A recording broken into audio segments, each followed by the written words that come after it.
And I remember Malcolm Marshall coming in and, just looking at me and just being sort of very sort of apologetic. Needn't have been, because it wasn't his fault at all. I mean, it was mine as much as anything. And, it's very difficult to sort of say too much. You're sort of sitting there, big bags of blood under my eyes, and one of the eyes was a bit bloodshot. And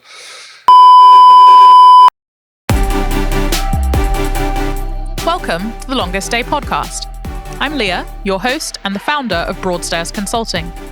We are an advisory and mediation consultancy, bringing clarity, focus, and momentum to organizations by helping leaders find creative solutions that work. We help rebuild relationships and facilitate effective dialogue. We are convinced that people matter and that conversations count, so we started The Longest Day, a series of conversations where we learn from the resilience, determination, and candor of our guests. As they look back on their longest days, our hope is that it will empower you to look forward. We hope their stories will be a part of shaping yours. Today's guest is Mike Gatting OBE, former England cricketer. Mike played first-class cricket for 23 years, representing England for 18 of them. He was captain for an impressive 23 test matches between 1986 and 1988. And although now retired from playing, he's still involved in the top level of the sport he's spent his life competing in. Domestically, he made his Middlesex debut aged 18, amassing more than 30,000 runs with 96 centuries. His spell as captain ran from 1983 to 1996, and he guided Middlesex to 3 county championship titles during that time. Internationally, he played 79 tests and 92 one-day internationals for England, scoring more than 6,500 runs, including 11 centuries. During his 2 years as captain of England, he led the country to a resounding victory in Australia during the 1986-1987 Ashes Tour. Mike is former president of both the MCC and the Lord Taverners, a charity that exists to empower and positively impact the lives of young people facing the challenges of inequality. He continues to be a long-standing member and supporter of the charity and a current serving member of the MCC World Cricket Committee. Mike, thank you for coming on The Longest Day. I wonder if you might like to tell our listeners about your longest day. well, I think it was probably not just a day. It sort of went on much longer than I thought. And I don't know if it's sadly or not, I had 2 sort of times in my career which really sort of tested the sort of mental sort of, I suppose, toughness or durability or whatever you want to call it. One was when I sadly had the argument with the umpire in Pakistan, which took 2 or 3 days to go through and sort of affected the rest of the trip. But I think the one that I'd say was the longest day sort of didn't last a day, but lasted the best part of a month or so. When I got hit on the nose by Malcolm Marshall, and it was the first time I'd ever been hit anywhere around that was really quite serious, and obviously in the face was something that I never really thought would happen, and I don't think you do when you're playing, because and I'd been playing a long time. We had helmets on and whatever, and you never sort of expect these things to happen. But it did on this particular occasion, and I remember when I first got hit, I wasn't sure what was going on, and all I heard was Desmond Haynes at short leg saying, "Get the physio on, get the physio on." And I suppose from that point on, I was sort of ushered off. I sort of actually kicked the leg bail off at the same time, so I was out anyway, but I didn't have to take part again, and I wasn't going to for a long while. And I think sometimes with those sort of events that happen, trying to get back on the horse as quickly as you can, so they say, would have been the best thing to do. But I remember sort of going down to the hospital and sitting in the emergency ward waiting to see a doctor, and they were initially sort of worried whether or not anything had gone from my nose into the brain there, or whether there was a blood clot or anything like that. And I had a bit of a once over, and all this time I'm thinking, will I ever play again? And so I'm sort of sitting there and just talking to people, or trying to, and still feeling a bit dazed. I know Ian Botham was with me. He was fantastic, and he sort of looked after us, and we got sitting down, and of course, because it was a head injury, because it was sort of so near eyes and cheeks and whatever, obviously X-rays had to be taken, and nothing like this had really happened before. I had got run over. I have to say, I got hit by a van when I was younger, about 10 or 12, I think it was. And I was very lucky to actually get through that, apparently.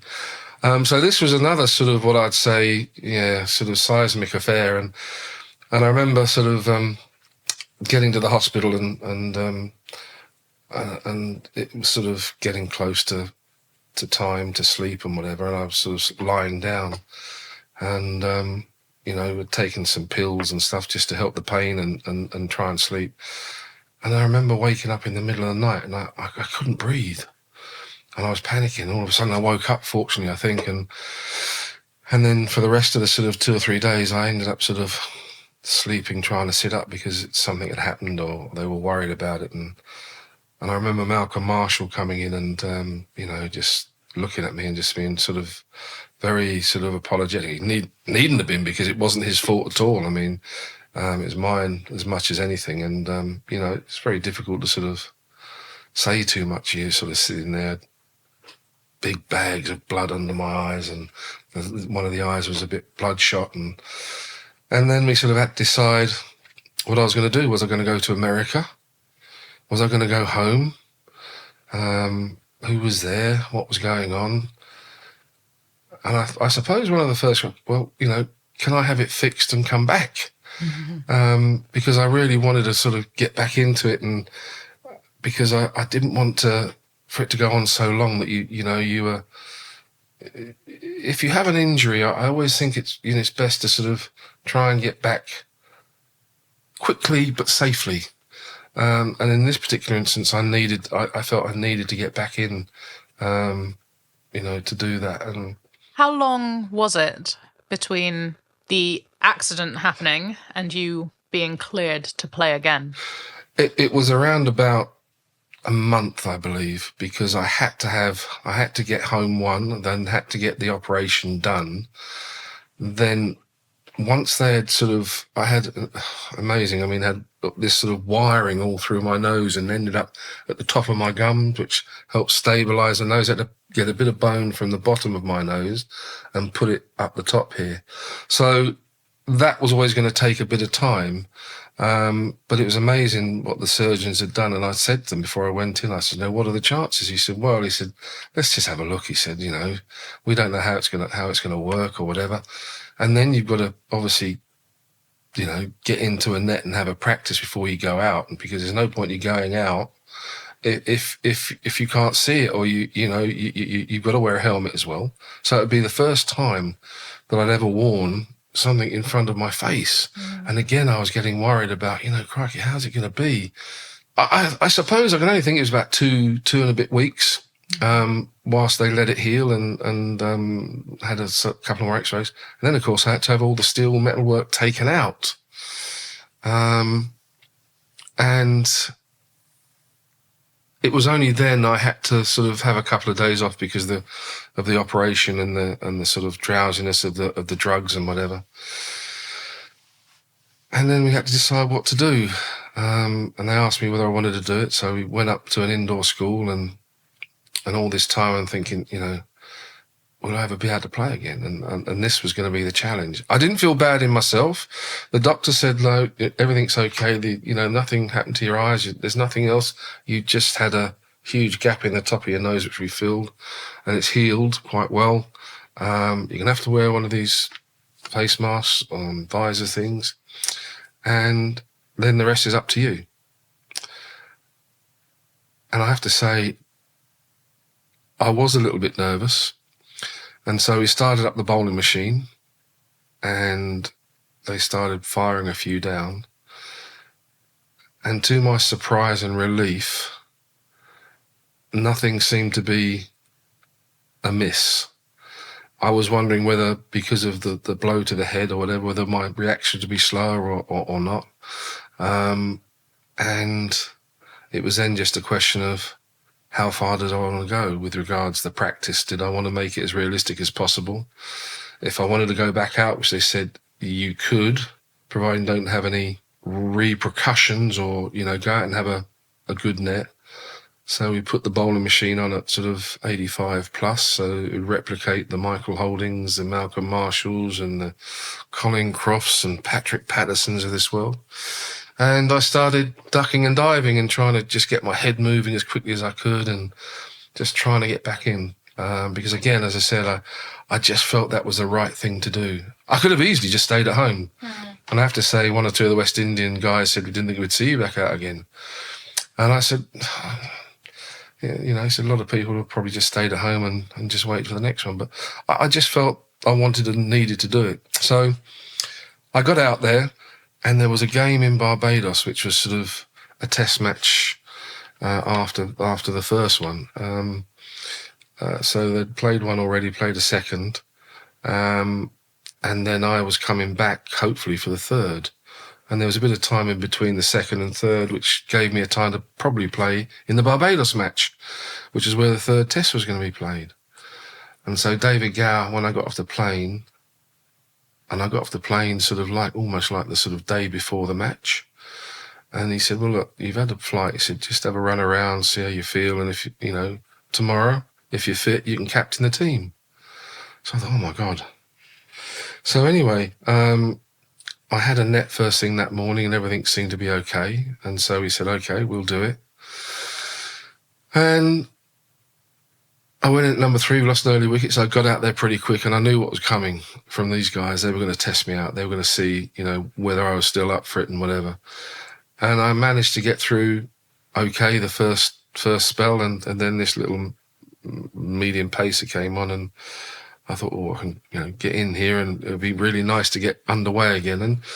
And sadly, for some strange reason, he bowled me a couple of balls in the same over, one which bounced, and I just managed to sort of play a bit. And then all of a sudden, this one just flew off a length, and as I was hitting it off the back foot, it just flew at me. And because I was going so hard at it, I ended up breaking my thumb.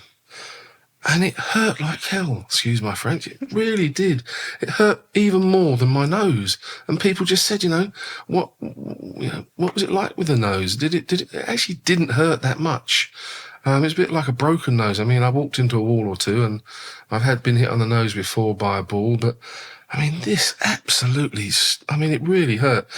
And so all of a sudden, I don't know whether it was your man upstairs who said, you know, mate, it's a bit early to be coming back. Just have another, you know, you've proven to yourself you can actually do it, but just sit down for a few more and give yourself a few more time to get through. So after that, it was disappointing, because I really felt I was okay. But obviously after I broke my thumb, that was going to be another 6 weeks, and that was almost taking us up to the last but one test match. And so we kept going, you know, it kept dragging out.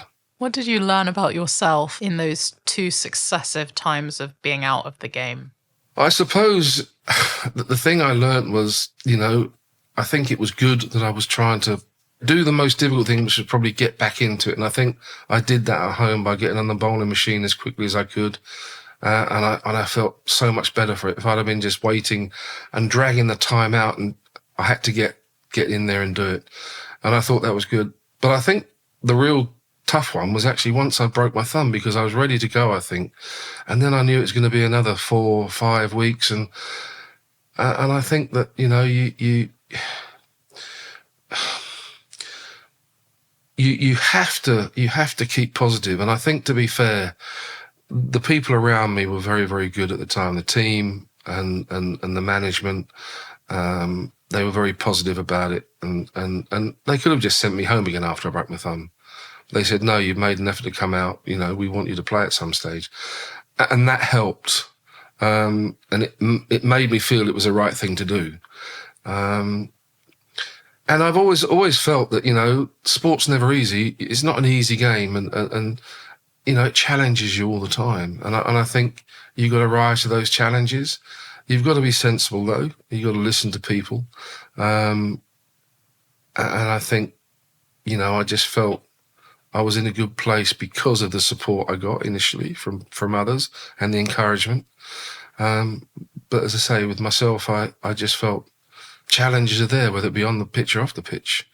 And, you know, a lot of people have lots of challenges. I mean, I wouldn't know how it felt to break an arm, but people have broken arms. And, you know, as I said, my nose didn't really hurt so much, but the finger, the thumb was just, oh.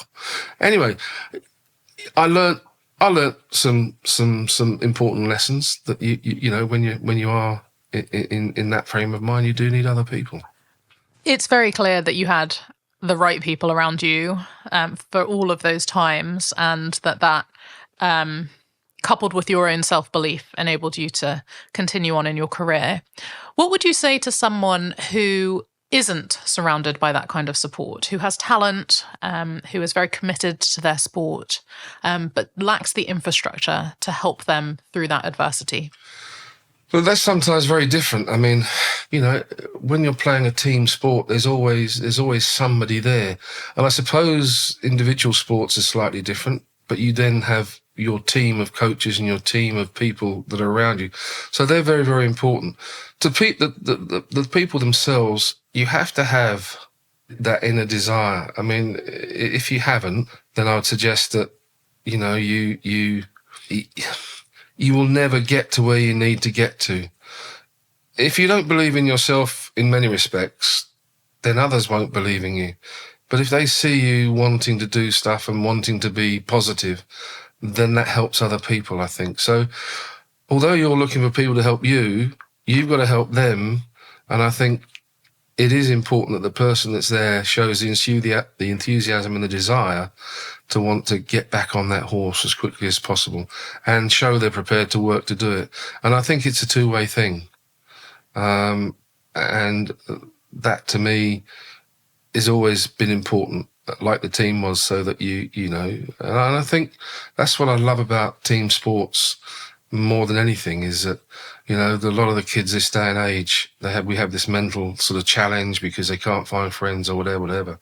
And there's obesity and there's social disorder, you know, and you want people to meet all sorts of different types of religions and just different types of people who, you know, who you would never meet normally. And, you know, team sports helps build those bridges, helps people understand. You make friends. You can pick up a phone and call somebody, you know, which, you know, there's not too many things that people can do that would enable you to do that. And knowing your friends are there, knowing they're going to turn up same time you are, and you know you're going to meet them every night, and all that sort of things that gives you a lovely bit of support, and that sadly some of the kids don't have these days. So I think that is so important.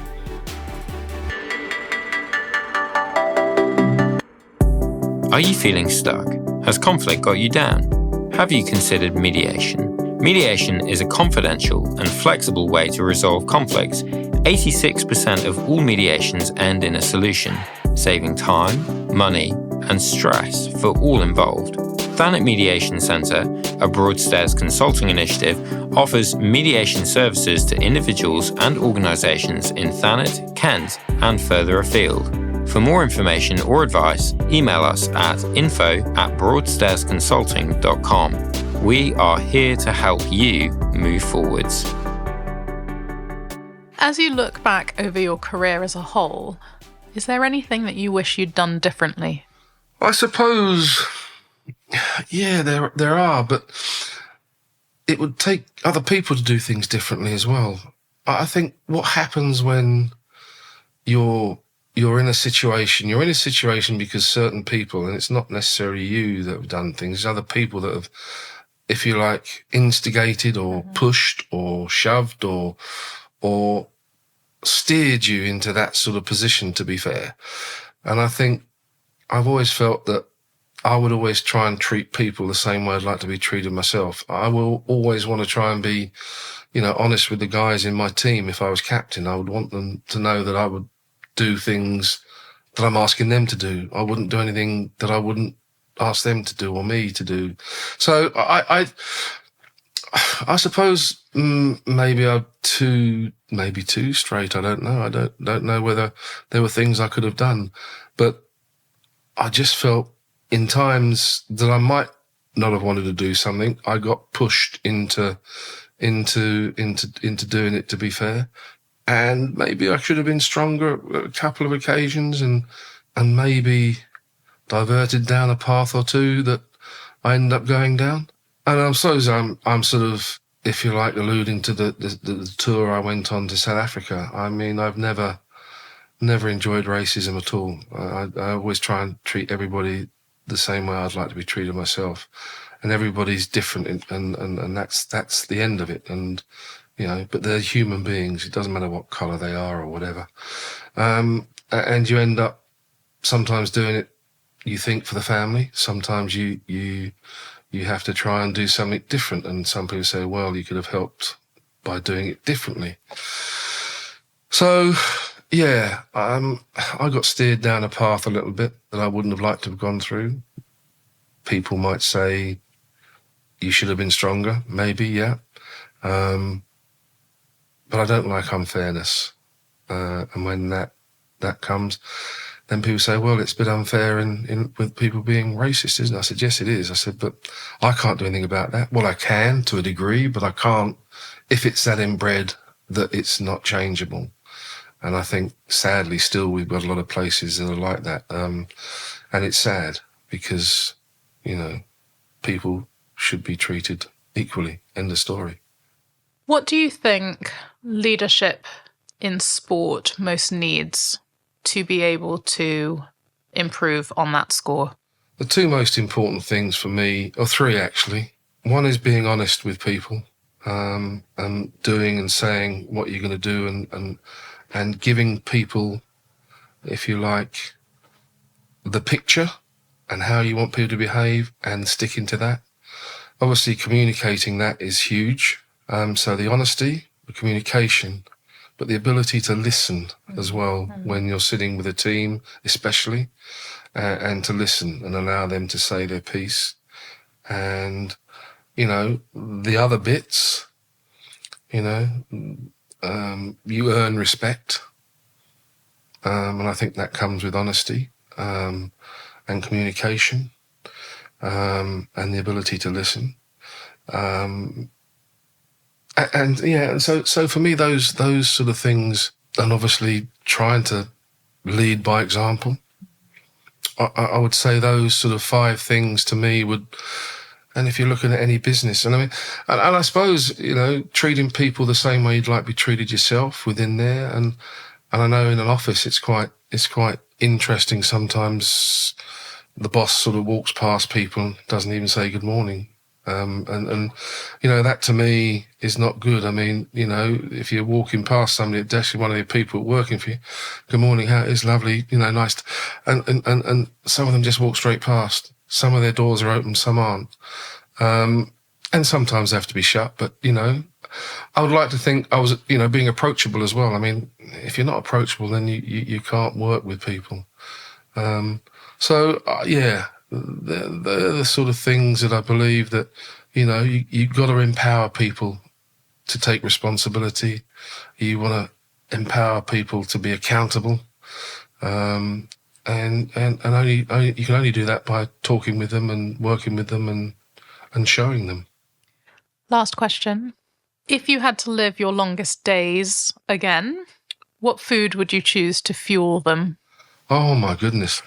I'm a fairly basic man. I love all food because we've travelled around the world, but, you know, it's going to sound horrible, but I love all sorts of food. And if it was my favourite, I suppose in my early days, you just couldn't beat a good steak. You really couldn't. I've sort of warmed so much more now to some lovely fish and stuff like that now. Always used to like fish and chips anyway, but, you know, just more, there's only more fish that are more available these days. But no, you can't beat a good bit of meat on a barbecue with the boys, a beer, a salad, and a few extras to go with it.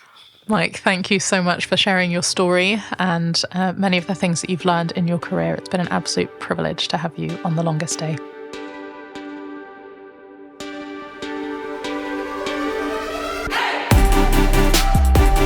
You've been listening to a Broadstairs Consulting Limited podcast. We hope you've enjoyed this episode. Tune in soon to hear the next instalment of The Longest Day. Copyright 2023. Production copyright Broadstairs Consulting Limited.